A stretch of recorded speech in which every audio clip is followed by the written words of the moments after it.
Hi, friends. Before we jump into this episode, we wanted to take a moment to ask a favor of you. Since we are finishing up this book club breakdown, we want to hear from you. What should we talk about next on the podcast?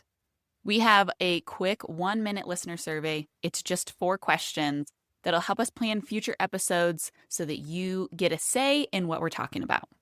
You can find a link in the show notes to fill out the survey. Thank you so much ahead of time, and we can't wait to see what you would like to hear about on the podcast.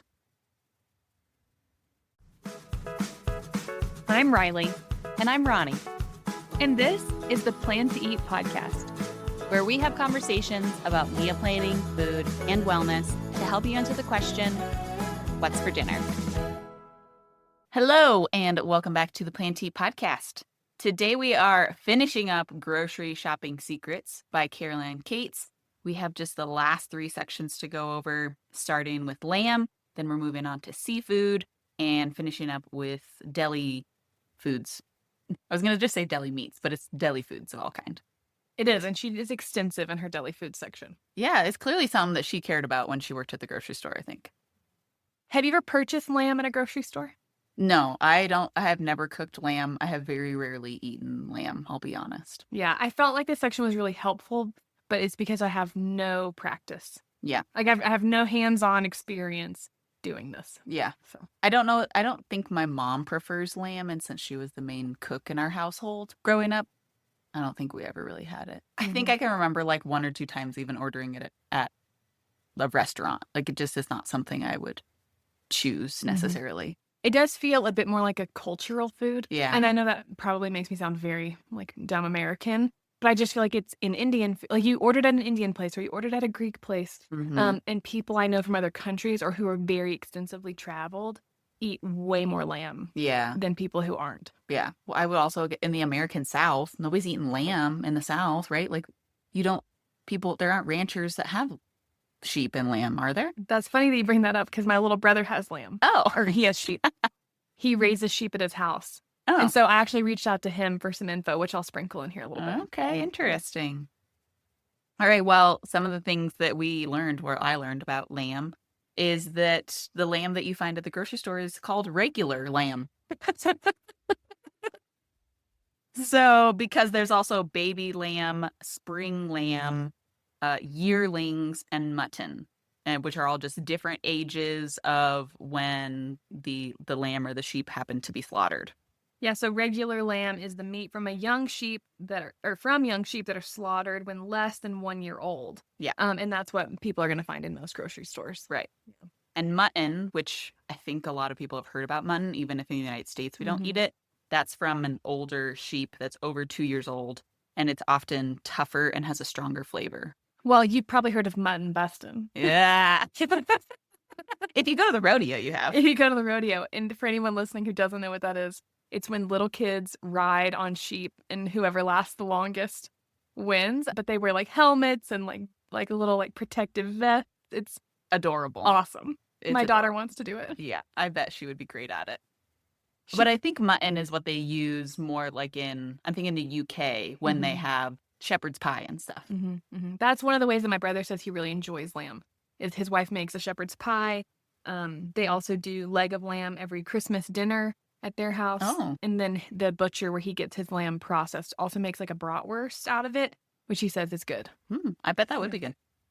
All right, so similar to the other meat products that we talked about 2 weeks ago, she has the sections in here about how you would select lamb, how lamb is graded. It is similar to beef in that it's prime, choice, good, utility, and cull.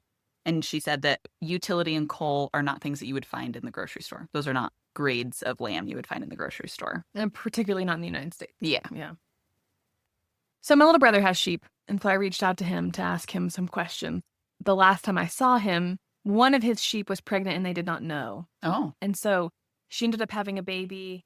They ended up bringing it inside, putting a diaper on it, bottle feeding it because she had not chosen to care for it. Oh. And so I met that little lamb and it was so cute. And I never thought I'd want a lamb until I look at this baby. They named it Ed. And if you just call it Ed, my brother would correct you. No, it's not Ed. It's Ed. Even in his text to me yesterday, he was texting me with E-E-E-E-E-D-D-D-D-D-D because that's his name. It's not Ed. It's said properly. So I asked him some random facts about lamb and sheep. And so he said that they actually do come when he calls them. Wow. Like they actually know him and they go to him. And my sister-in-law, she was sick for a while. And so she hadn't been around them because they move their sheep around their yard in a pen consistently. They move it every couple of days or maybe a week. And so they're with them a lot and they're moving the pen, moving all the sheep. And so she had been sick for a while and had not been with him. And they had forgotten her, basically. Oh. And so they would do what my brother asked them to do.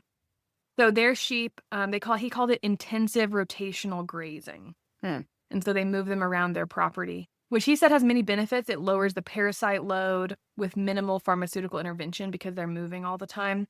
It helps the pasture because it allows it to recover. There's no overgrazing. Some other fun facts is that they make antivenom with lamb blood. Oh, really?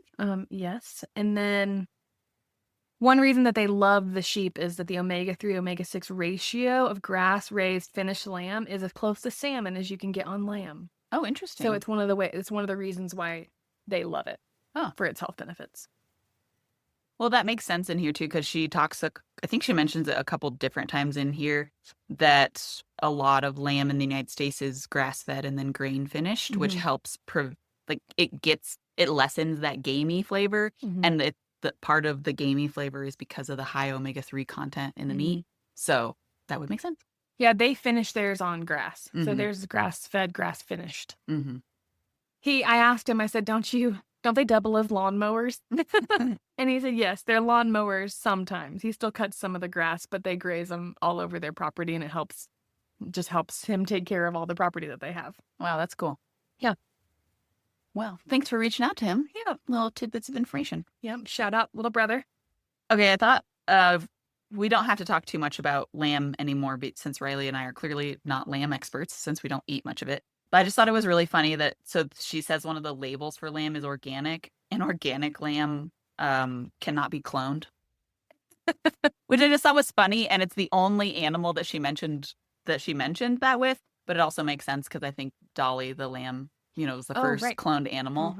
So lamb is potentially the only animal that you would have cloning as an issue. Dolly, she's from Northern Colorado. Really? The geneticist who created her, he lives here. Oh, I didn't know that. That's awesome. Well, shout out Colorado. Okay, so I have a question for you. All right. Over and over, she talks about thawing meat. So we're going to include lamb here. She talks about it with chicken. She talks about it with everything we've talked about so far. She says to defrost in cold water, you're going to put the package into like an airtight, like your frozen meat is probably in an airtight container, so you can put it directly into water. So she says place the frozen product into a bowl and fill it with cold water, and to change the cold water frequently to ensure that it stays cold. But if your food product is frozen, won't the water stay cold? Why would you have to keep changing the water? That's a great question. I think, I don't know exactly the science behind this because clearly this was not how I was thawing my meat. We discussed that last week. However, my guess is that you don't want, it's like you don't want to put the cold meat into hot water. And so I don't know.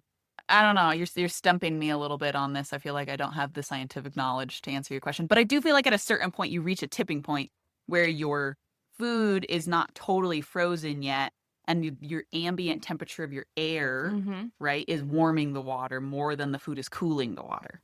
Sure. I just was thinking the whole time, if I put a frozen roast into cold water, the water's going to stay cold for a substantial amount of time before that meat starts to actually thaw. That's true.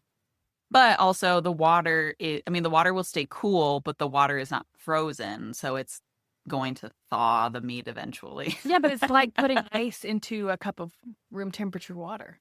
And the ice melts. And the water... Right, which is how it works. It's how it thaws it, right? But I just thought it was an interesting... Yeah. She's just said it over and over. And she does say, because she does say, I don't know if you said this specifically, you think you just said to change the water frequently. She says, change the water every 30 minutes to keep it cold. Yeah. And that does seem a little excessive because I would guess, like you're saying, the water would probably actually get colder, right? If you're doing just tap water and Yeah. then you're putting ice essentially into it. I mean, this is a book review, so I'm sure there's like an element of like, she has to be very aware of what she tells people, has to be very protective of them, right? Yeah. So like, she's probably doing the most safe practices in the book because she doesn't want someone to follow her guidance and then end up eating something that has spoiled or like True. Yeah. gotten some kind of whatever foodborne illness or whatever because they thought it the wrong way. I just kept reading that and I kept thinking like, wouldn't the water stay cool for a lot longer than that? But yeah, you're probably right. well, on that note, I think we can probably transition over to talking about how to select and store fish and seafood, which is chapter 15. I love fish, but I don't cook it all that often. Do you? I never cook fish because my husband doesn't really prefer it. So I actually can't tell you the last time I cooked any fish or seafood. I'm very unskilled at that because my husband doesn't really like it and I don't like it enough to stink up my house with it just for myself.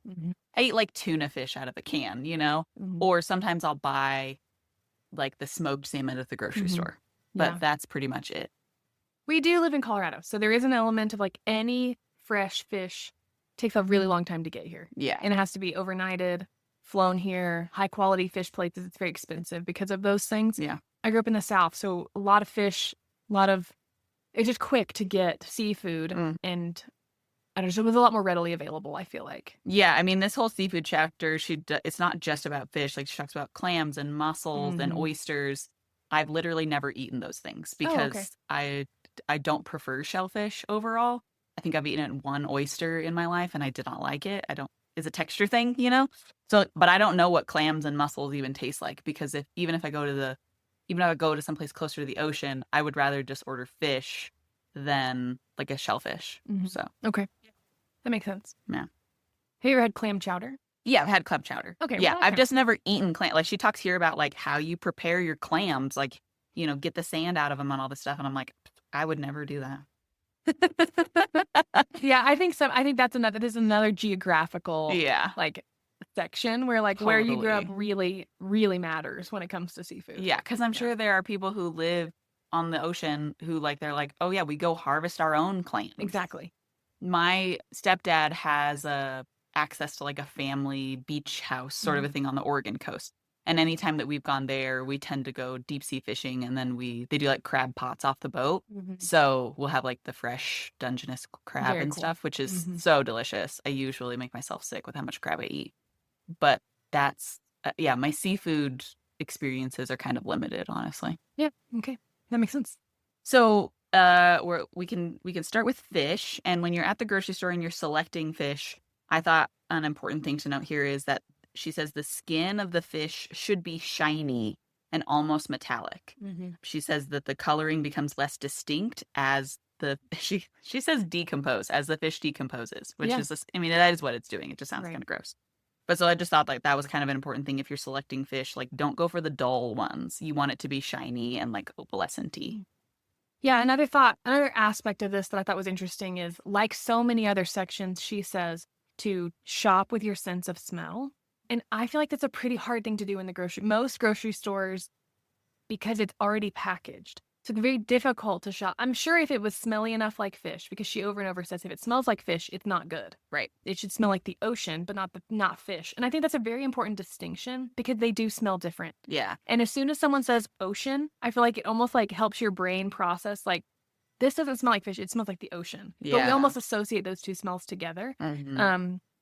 But I think it's interesting because if I'm shopping, let's just say I'm at Costco and I'm going to buy some salmon, it's prepackaged. Yeah. I can't smell it unless it was very strong. Right. In which case you wouldn't buy it. In which case I wouldn't buy it, right?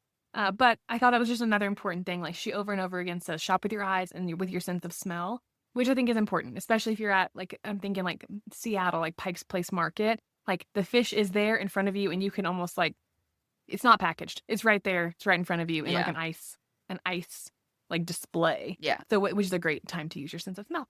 Yeah. One of this is, maybe I shouldn't be calling this out so directly, but every time I go into our Whole Foods here in town, It smells bad, like fish.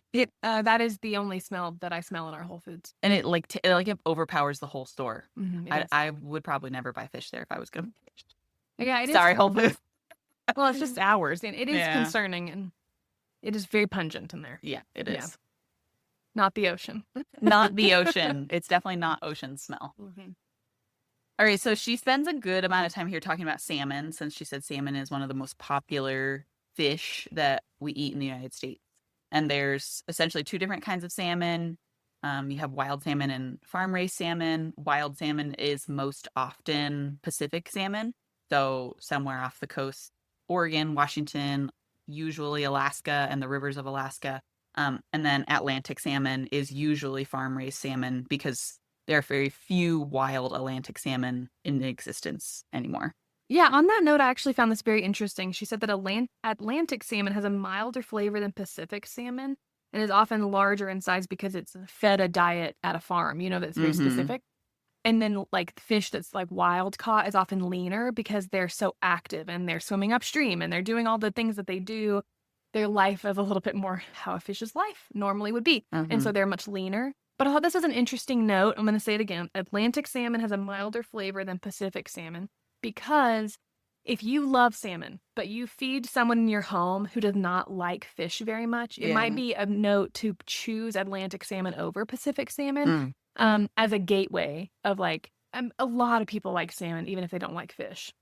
But if you are trying to help encourage people, or if you have little kids who are super picky, it might be a good note. Like, I'm going to pick this one because it has a milder flavor as an intro to fish. Yeah, that's a really good note. So I'm very spoiled to salmon. My grandparents would live in Alaska like 50% of, a little over 50% of the year, every year, and they would ship us fresh caught salmon, flash frozen in like a dry ice cooler, almost every year, I feel like. And so I grew up eating incredibly good salmon from Alaska. So I'm very spoiled in that way. And then when they would come back, they would bring canned salmon and all the fillets, everything their house was a very salmon-rich environment, even though it was the middle of Georgia. And so very spoiled to that. And I didn't realize, like, how spoiled I was to that. Because, as a kid, you just don't realize those kinds of things.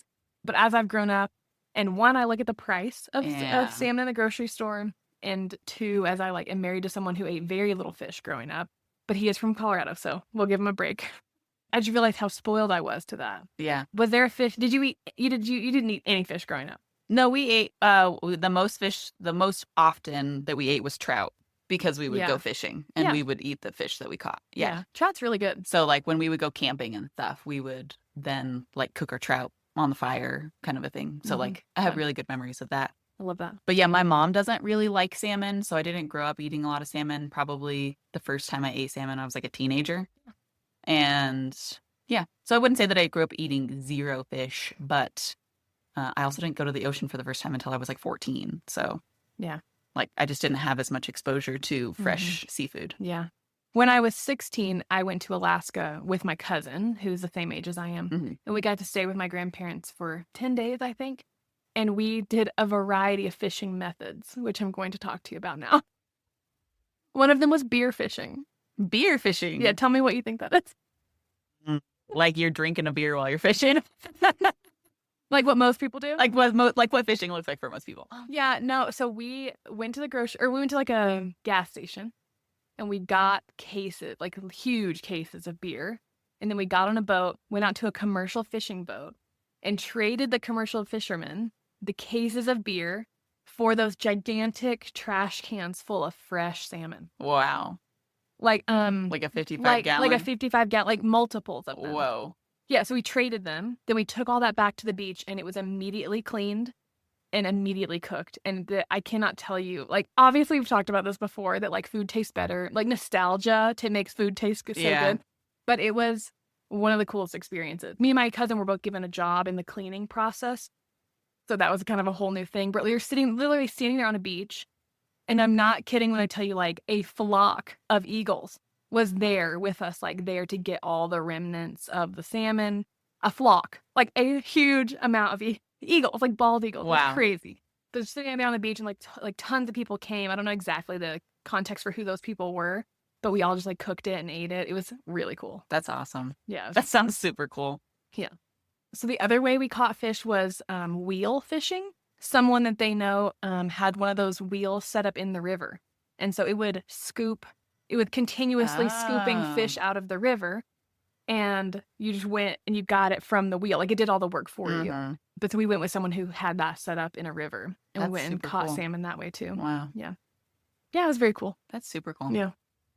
Yeah, I mean, technically right now it's like prime Alaska fishing time, right? Like this is when all the fish come to spawn, and the rivers in Alaska is like middle summer. So right now would be the time. Yeah, we were there over July 4th, so it was prime time. That's awesome. Yeah. So I wanted to mention episode 78 of the podcast. I talked to a lady named Sina Sina Wheeler, and her and her family run a fishing boat, and they live most of their time in Washington State, and then her husband and a couple of her kids go up to Alaska in the summertime and they fish commercially. And they fish for salmon. They fish for Copper River salmon specifically, which in Alaska, like the name, if it's Copper River salmon, like it came from the Copper River, right? So like there are certain species, I guess, of salmon that come with a specific name because that's the name of the river that they're fished from.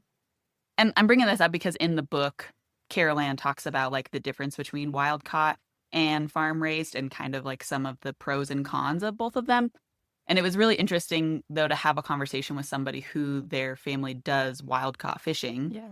Because her argument against farmed fish is that they are kept in pens and enclosures.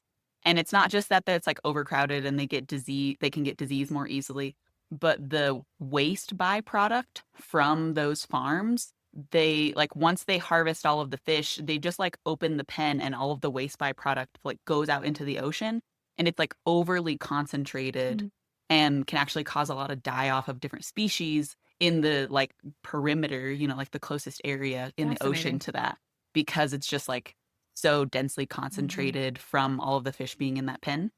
So I thought that was super fascinating, something that like you really don't know about, particularly if you don't live close to the ocean.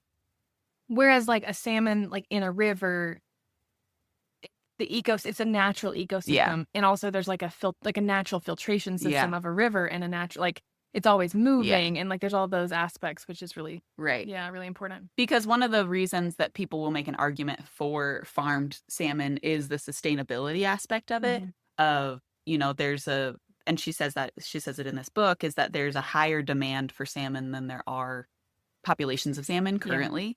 However, one of the things that Sina said in the podcast is that now fishing has become built into those ecosystems, and so if they prevented fisher people from coming into the rivers and actually fishing, the populations of the fish would grow too large to be sustainable in that area, because fishing, they have now managed the populations well enough that fishing is just a part of that ecosystem, right? Like you have to remember that there's like biologists and stuff who do this for their full-time job, like managing the fish populations. Yeah. And she also said that because these fish are so like coveted and they make so much money for the area, that the conservation of wild land area is very high. Like the conservation efforts are huge. They're not putting in mining there. They're not doing fracking there. Like it's very protected. So like there are other benefits to the wild caught salmon just than like higher omega-3s and whatever the like health benefits could be. So yeah, she says that king salmon is found along the coast of Central California all the way to Alaska. When caught in a prestigious river like the Columbia or the Copper, king salmon can be very pricey, but it makes sense for why. Yeah. Yeah. I mean, I think every state and region of the country probably has something that they are very aware is protected. Like where we live, elk hunting is very protected. Elk are very protected. There's a lot of efforts towards protecting that population. Yep. Just in general, hunting in Colorado is very regulated. Great word. A very regulated part of our ecosystem here, right? And so in places like not Portland, in places like Oregon, Washington, Alaska, like I'm sure that like what we feel about hunting, they feel about fishery. Yeah, totally. Yeah. So anyways, that's interesting. If you want to learn more about wild caught fishing, go listen to episode 78. Love that. All right, what else you got to say about seafood? Because I have never eaten a lot of these things, so I don't have a lot to say. Well, you've already answered my question about oysters. Yeah, don't like them. I guess if you were going to go to the store right now and choose a fish to eat, what would it be? Probably salmon. Okay. Yeah, or maybe like a whitefish. Mhm. I can't even think of a name of a whitefish, like a cod or something, Mhm. maybe. Like if you're going to do like fish tacos. Yeah.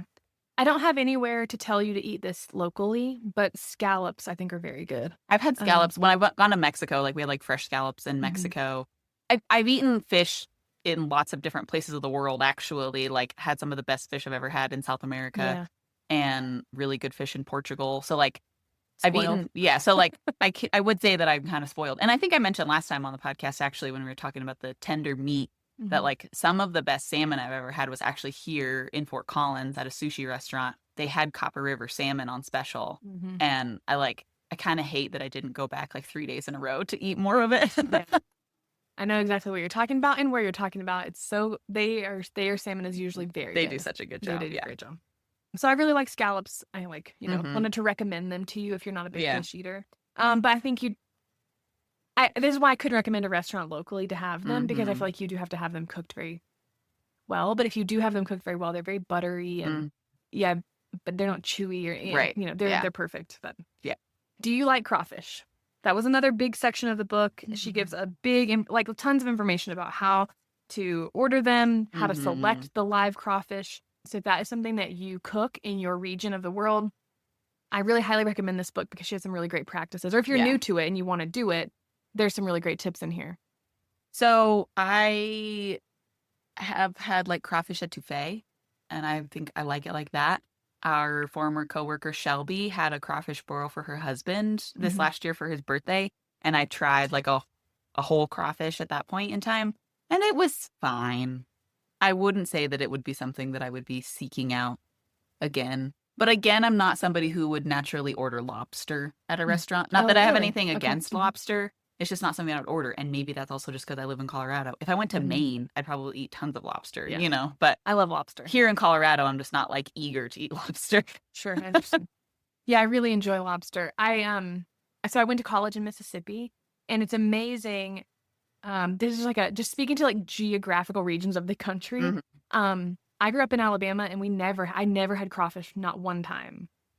But then I went to Mississippi for college, and there was a crawfish boil like every other week. Oh, And it was yeah. a totally new experience for me. One I'm still very hesitant about, but it's a fun experience. So, with a bunch of these different shellfish in here, she does mention that when you find them at the grocery store, if they've been soaked in sodium triplophosphates, you should pass on that version at the grocery store. I don't recall her saying exactly why, but again, in general, she doesn't recommend buying meat products that have been soaked in any sort of liquid because just I think it's that absorption factor of like they absorb the liquid, and then when you cook it, it's going to release that liquid. You're not going to get a good sear on it, and then particularly actually, if you're buying something based on weight, if it's absorbed that liquid, you're going to pay more for something that's not actually the density of it isn't actually the meat. It's Exactly. partially the liquid. Yeah. So I don't know that I have much else to say on the section of seafood, but I just want to say she goes into squid, octopus, how to select fish for sushi, making a seafood stock. I just feel incredibly impressed by her. Yeah. Like that she has that she's telling people, here is how you prepare squid. Right. I have never prepared squid. Nope. And I'm going to be honest, I don't know that I ever will. I probably will not either. But I am very grateful to have her knowledge shared with the world. Unless I like went somewhere, had amazing squid and I wanted to try to replicate it. But again, it's so hard to find those things fresh in Colorado. I would be hesitant to. And once again, we don't really eat a lot of fish in our house. I did want to mention one thing in here. If you're somebody who wants to make sushi at your house and you want to use fish for it, just know that fish for sushi, has previously been frozen. There are actually specific FDA guidelines where the fish for sushi has to be frozen at negative 31 degrees Fahrenheit or lower.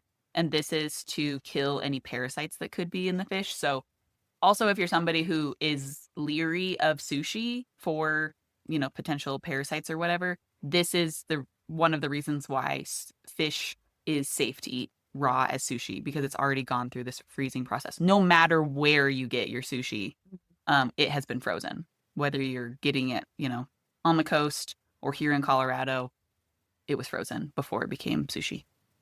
That's a great note. Let's move into how to select and store deli products. Oh, yeah. And this is not just deli meat. We're talking macaroni salad and everything. I love that that's the one you clued in on. It's not just meat, it's also macaroni salad. I was trying to think of other things you might see in the cold case, and the only other thing that came to was like frog eye salad, but I don't know if our grocery store has frog eye salad. But it would make That's sense. such a Midwest thing. I bet a lot of people don't even know what frog.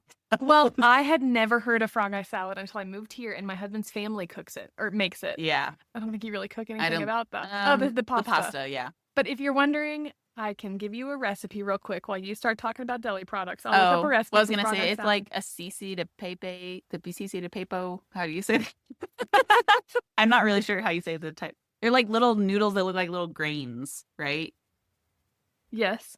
And then there's marshmallows often in it. There's mandarin oranges, coconut, maybe pineapple. Jello. Or is it Jello instead of marshmallows? I don't really remember. My grandma grew up in Kansas, and so it's more of a Midwest thing, but she would always make it. My husband's family is Colorado born and raised, so they do it.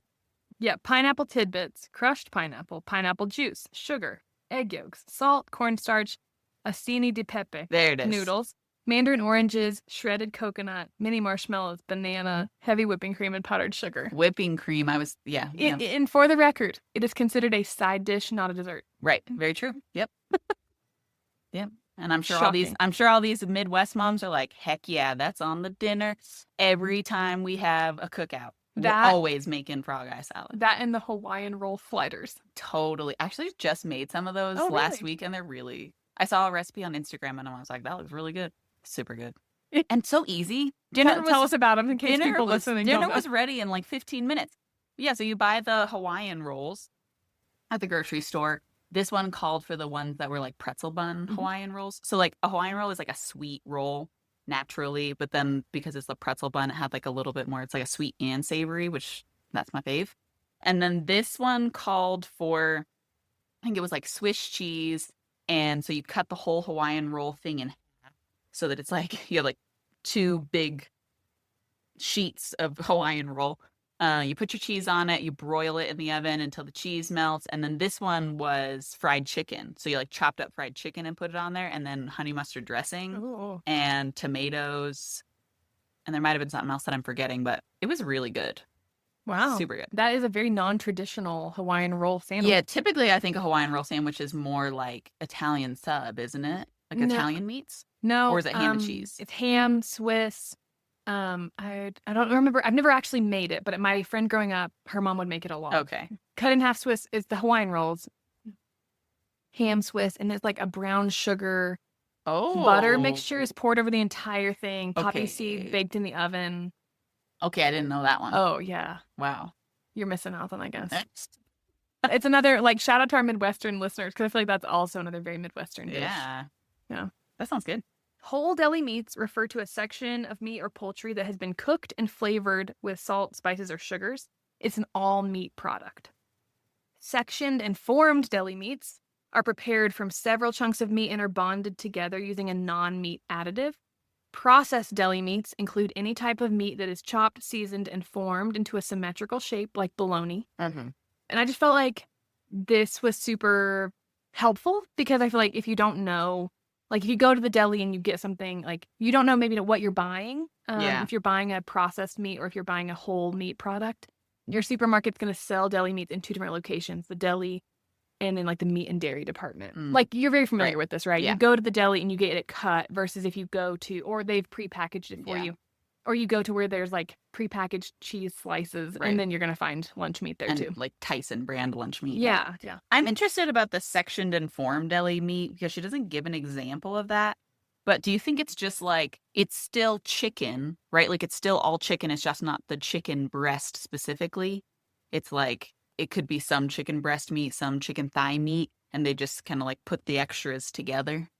That's kind of what I'm thinking also. It's just So like It's bonded together with a non-meat additive, which I think is the important thing to know about that is like it might be a bunch of a bunch of chicken products like together, but then they're made into with a non-meat additive, which I think is really like she even says later. I personally prefer purchasing boar's head and having her meat cut to order because there's no additives to it. Right. Yeah, nothing like non-meat in it. Yeah. Yeah. I was just trying to figure out like what's the difference between the sectioned and formed deli meat versus the processed. Like, what's the difference between bologna and the other one? Because that's why I'm just thinking like the other one is like it's not just a single chicken breast that's being sliced, right? Right. It's potentially multiple chicken parts, which sounds bad, but yeah. So section formed deli meat refers to meat products made by combining smaller pieces or chunks of meat to create a larger product. Okay. Yeah. So that's kind of what I was thinking. A common example is a multi-part turkey breast where various pieces of turkey are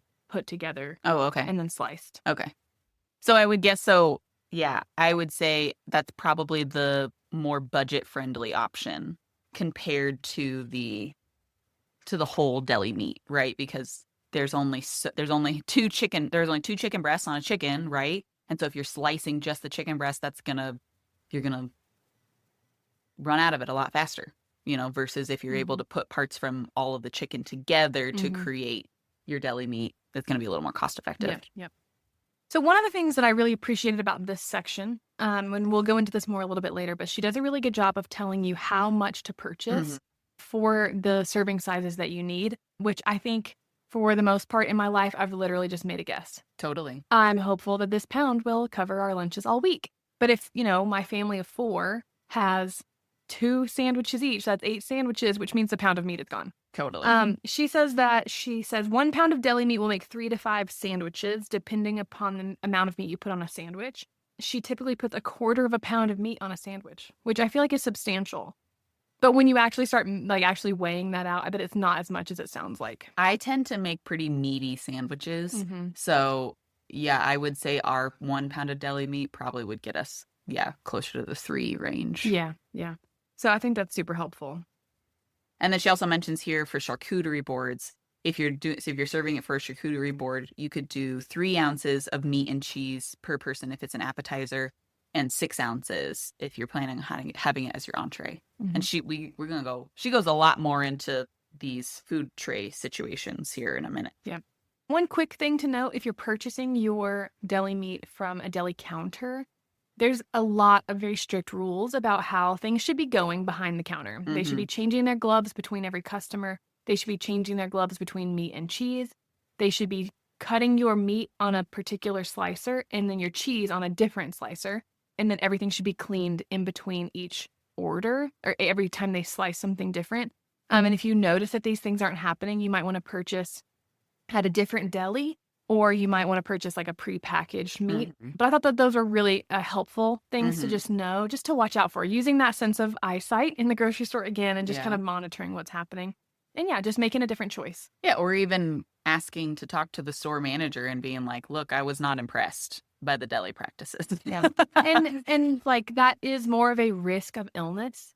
Right. Like there's a risk of illness with that, right? Because then things can get like icky on a slicer. And so potentially if you want to tell somebody, that you might need to, but it's more of like just a health practice. So. Right.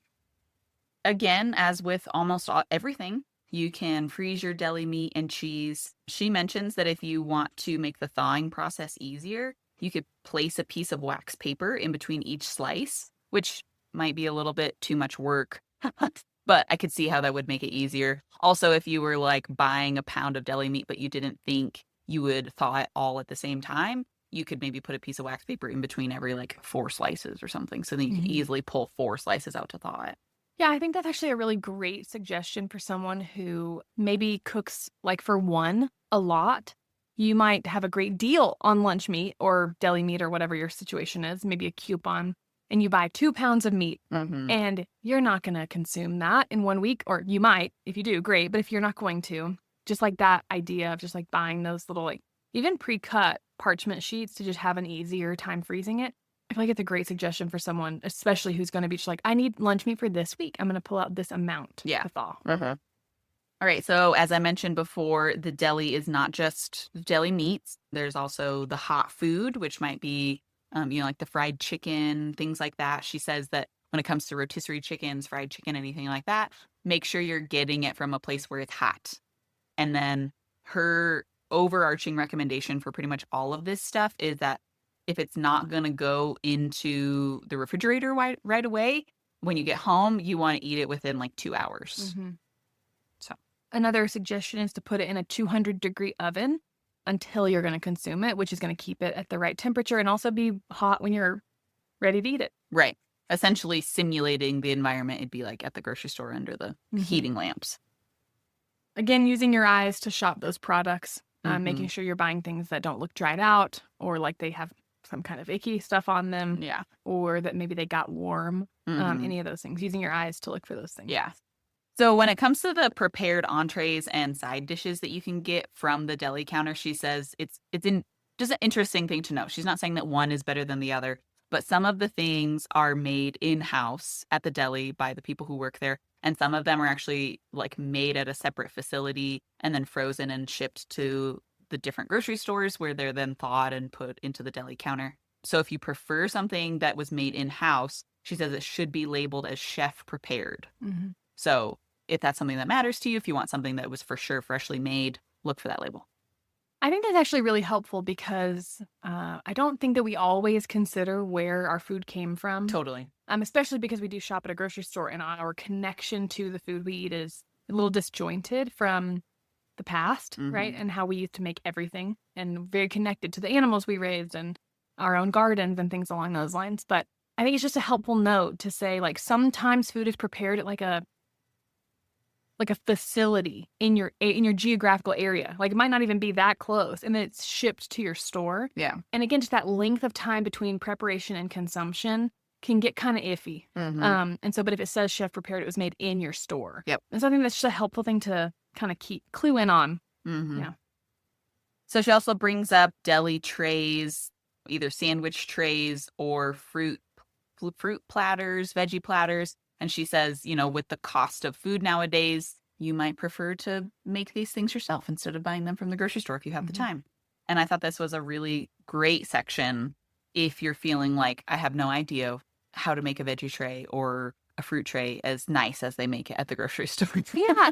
And because she's worked in a grocery store, I appreciate her perspective here because she says, I know this is more expensive to buy it pre-made, but I'm going to give you the secret, right? The book is called Grocery Store Secrets. Like, she's literally given us the tea on how they do it in the store. And so she said a lot of the time they like put lettuce down underneath the tray so that it looks nice. She suggests using kale underneath your fruit because it helps keep the juices from running together. And it's like also very pretty. Yeah. Kale's so beautiful, all curly. And I loved that advice because I really don't. I'm not somebody who doesn't want any of my food to touch ever, but I really don't like mingling juices, especially if they're like different things. It's fine if it's like a pineapple next to a watermelon, whatever, it's fruit. But if you were having like both vegetables and fruit on the tray, I don't really want my carrots to taste like pineapple juice, Yeah, that's a great point. Another like insider tip I felt like she gave here with a veggie tray is to soak your celery and carrots in ice water for 30 minutes to make them more crisp. And I don't know. I love celery. I know I'm like the only person in the world who really loves celery. Oh, too. you do? Yeah. Oh, I didn't know that. Okay, I just am surrounded by people who think it's disgusting. Oh. But I really like it, and I just also really like it at restaurants. Yeah. And I never knew what made it so much better other than that somebody else made it for me. So food tastes better sometimes at a restaurant. Totally. But I loved this tip, and it was like that light bulb moment where I'm like, oh, this is why it's better, because it's way more crisp and super cold. Yeah. Yeah. She also mentioned that for vegetables like asparagus, broccoli, and peas in their pod, you can blanch them really quickly in order to like make them more vibrant. And so blanching is just you like dip them in boiling water and then you put them in like an ice water bath after the fact. So if you're looking for that really like pretty, like if you're like I don't want to pick these peas out, they're all like dull and I don't know. You can just blanch them really quick and then they'll be bright green. I love that.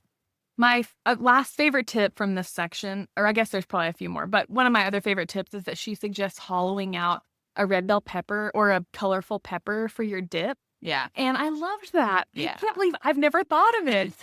I mean, it's such a like obvious thing, like, but it's a perfect bowl. It's the perfect size for like, usually you can buy them very large and you can put a lot of dip and then surround it with I feel like what a pretty addition to a veggie tray. Mm-hmm. It makes me think about last year. There was in the fall, there was a trend that I remember seeing on social media of all these people who were making like pumpkin soup, and they were hollowing out a pumpkin to serve the pumpkin Yeah. soup in, or maybe it was like a pumpkin dip or something. I don't remember, but like using pumpkins as like the cute little holder for their stuff. Yeah. And then it's also just like really easy to clean up. Yeah, you could just toss Chunk it. Yep. Chunk it. Chunk it. So super cool thing that she does in here is that she has this whole list for if you're self-catering a large gathering. She gives you like approximate servings. So she lists all the different food. She says like what the approximate serving size would be and how much you should buy if you're having 25 people at your house. I thought this was genius. So awesome. Yeah. So it's all sorts of stuff. It's not just like fruit and veggies. Yep. I'll just give you a couple of items on the list to give you an idea. But if you are someone who hosts and are always feeling unsure about how much to buy, this is such a great guide. I'm thinking this is such a great purchase before the holidays. Yeah. Coffee, soup, mints. Like mints. She has both pillow mints and wafer mints. Yes. And then ice cream, fruit tarts. Just how many like servings of meat or fish for the amount of people, like based on if you're having boneless meat or meat with the bone in, like it's amazing.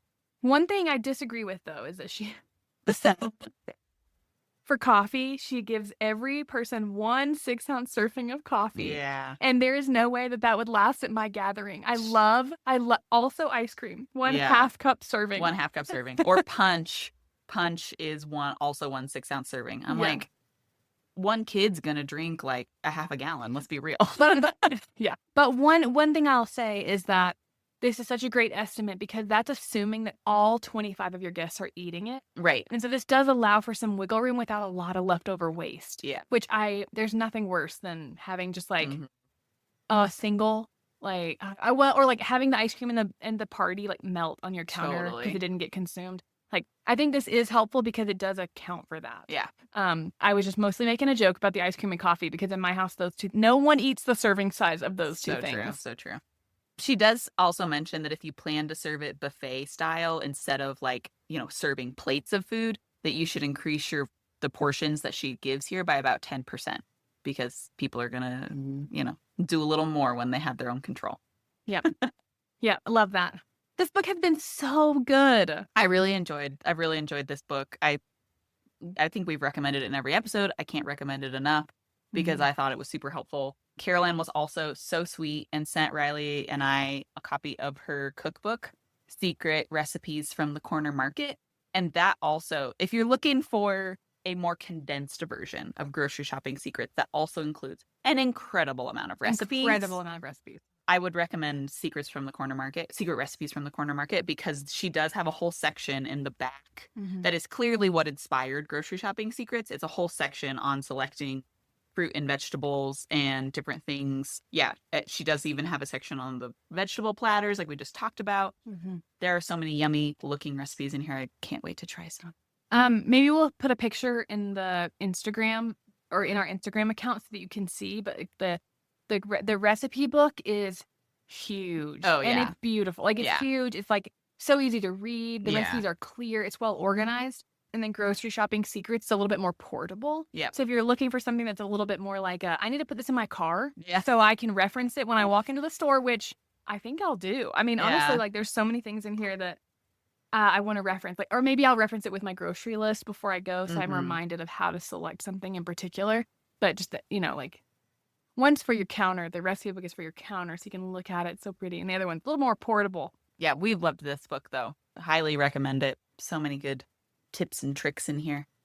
All right, let's move on to some dinner dilemmas. What do you say? Let's do it.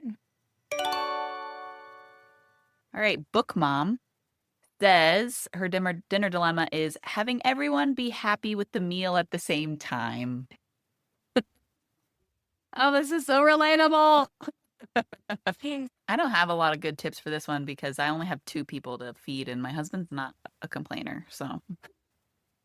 I think that this is where, like, my assumption right now is kids are the ones that are not happy with the meal at the same time, and I could be wrong, but I'm gonna go with the advice I'm like kind of thinking of right now because I think it applies even if it's not kids. But I know I reference Katie Kimball all the time, but having your children or your picky eater be a part of the meal planning process, not to blame them when the food isn't what they like, but to help them feel included and they're picking something that they enjoy. Maybe if everyone is very picky at your house and no one's literally ever going to be happy, then maybe having instead of doing casseroles, doing dishes with a bunch of sides so that there's options.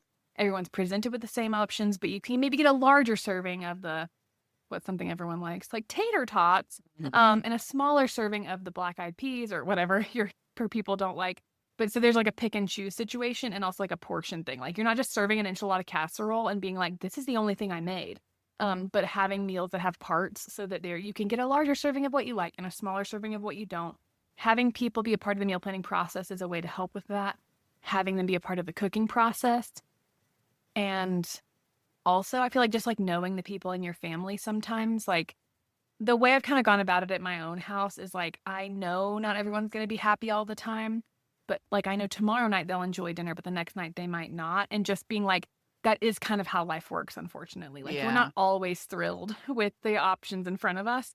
And that like, while that sounds really insensitive as I say it out loud, it's also created, like, my kids are really not very picky because day to day, they're not really getting a lot of, like, they get choices. Like, don't get me wrong. Like, lunch, they get a choice. Breakfast, they get a choice.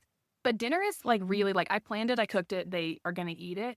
And sometimes they love it and sometimes they don't. But just, like, putting that food in front of them all the time has kind of created like less picky children. And I didn't come up with that on my own. It was a Katie Kimball recommendation and just like a thing that we've put into practice. And it's really helped. I don't know if this is great advice because it's a really hard one to make everybody happy. It is hard. But yeah, I mean, I think Katie Kimball's advice is always good on this. Having the people in your house have their own ownership of a meal, whether they helped with the planning or with the cooking. I think that's a big one because psychologically, it's the thing that makes sense. You know? There's an investment level. Yeah. Good luck, book mom. You got this. All right. Leah says, as a single person who loathed leftovers, I have trouble meal planning for just one.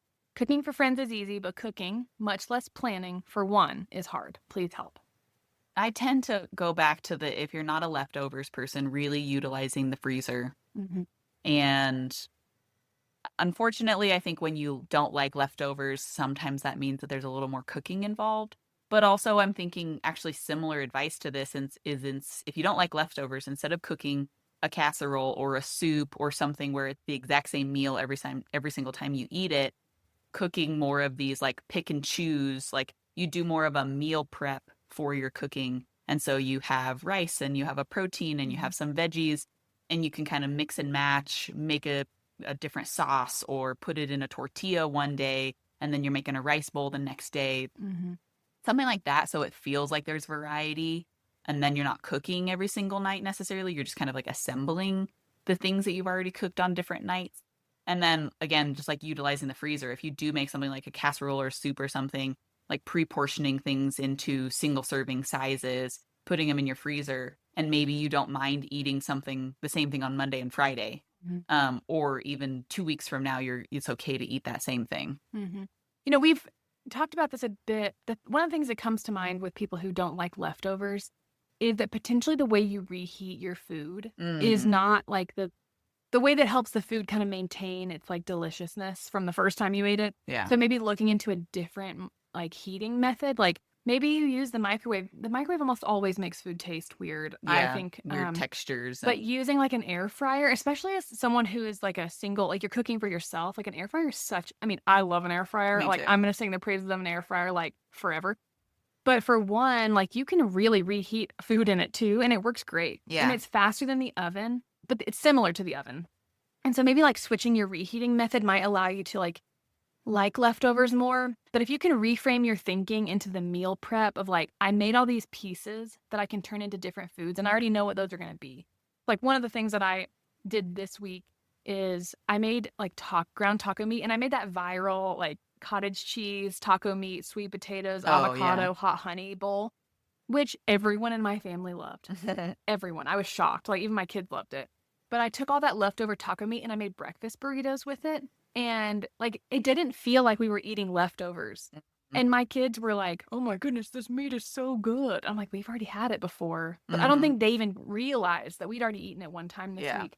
So if you can kinda change, like, if you can literally change the life of your leftover to be a totally different meal, I'm not sure if it would help you, but I'm thinking it might. Yeah. It really might. No, I made a big pork shoulder roast in the crock pot.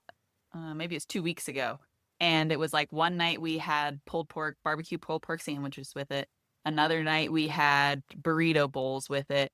Another night we had it in ramen. And then the last night we had it as chilaquiles. And so Nice. it's like literally, I mean, I cooked the main thing and we ate it the entire week. And then I just had to kind of, make the extra things to go Mhm. along with it. So I think there are things like that that can be, and I mean, like a whole pork shoulder roast for a single person would go even longer. You would definitely want to freeze some of it, but like just ideas like that that I think are, yeah, like you're saying, kind of like instead of looking at that as like leftovers, it's just like I'm just like using it in a different way. Yeah.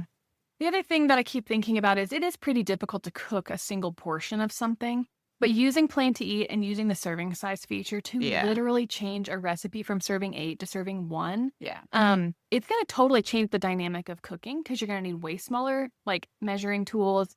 You're going to probably end up like taking like a can of diced tomatoes. You don't need the whole thing of diced tomatoes, but you can freeze those mm-hmm, leftovers too. And so just knowing that like you're going to cook a little more, but you are going to, and you're going to have all these pieces in your freezer, you're probably actually going to have to shop a lot less. oh yeah, But maybe looking at, okay, I'm going to plan food that like 2 different recipes call for those diced tomatoes so that they're very different recipes. Like maybe one's Mexican and one's Italian, but like you're going to use that one can of diced tomatoes and you're going to use it up the whole week. It's just, you're going to keep it kind of in the freezer in between. And then I'm thinking like they have like rice, like they do have microwavable rice things that are like more like 1 to 2 serving sizes. mm-hmm, And so instead of just cooking a tiny little pot of rice, maybe buying those, it might cost you a bit more in the long run, but it's going to be a little bit simpler of a cooking process. So kind of leaning into these like overlapping your planning so your ingredients are overlapping and you're not overbuying. And then like leaning into some things that are made for one. yeah, Because then it's going to make your cooking a little bit less like time consuming. yeah. Yeah, even you saying that I'm thinking about like buying frozen vegetables instead of buying fresh vegetables because frozen vegetables you can literally just portion out like a half a cup Totally. of your frozen vegetables rather than cutting Yeah. up a zucchini and being like, oh my gosh, I have to eat the whole zucchini. Totally. Yeah, absolutely. That's a great idea. All right, Sam says, we often have to leave right at or right before dinner, getting stuck in the rut of crock pottery and only have a few recipes that actually work for my 3-year-old and 6-year-old.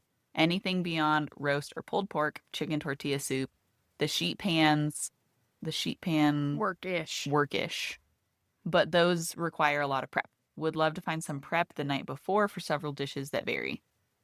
She obviously knows that we talk about our roast and pulled pork a lot. It's chicken tortilla soup. Yeah, I mean, we're never trying to be redundant. It's just like those are good examples, Yeah. right? So one thing that I've been making a lot recently that is different from these things that makes a good portion is I found it on Instagram probably towards the beginning of the year, and it's these lasagna roll-ups. So instead of making like a lasagna casserole, you're filling each lasagna noodle. You're like putting your filling on it and then you're rolling it up. Mhm. And then, you put those into a casserole dish and you bake it. And so like what I typically do is I will make a big enough portion of all of the things that I'll bake half of it right away and save the other half and like put it in the freezer so that I have some in the freezer. I feel like it's a meal that kids would probably really like, and you can portion size the things small enough since it's just like an individual rolled up lasagna noodle that like it would be a good serving size for a 3-year-old or a 6-year-old. And you could use the type of seasonings that your family like or lack of seasoning that your family likes maybe. And so I think that type of prep could help you quite a bit. I'll make sure that we link that recipe in the show notes because it's a really great recipe and makes a lot of food. Yeah, I mean, I'm thinking things like that are awesome to prep the night before for several dishes that vary. The several dishes that vary part is tricky, right? Because I mean, honestly, my example of the taco meat in that bowl is like you could take the taco meat, cook it early in the week, and then have it as a variety of different things. And we've said this a lot on the podcast, but like sheet pans of veggies, the time you have, like when you have the time, do the sheet pan of veggies, chop it all, cook it all, the sheet pan, and then it's like there and prepped and ready. then it could be a pita, it could be a sandwich, it could be just like a bowl with some kind of meat and sauce, maybe a rice if you have it.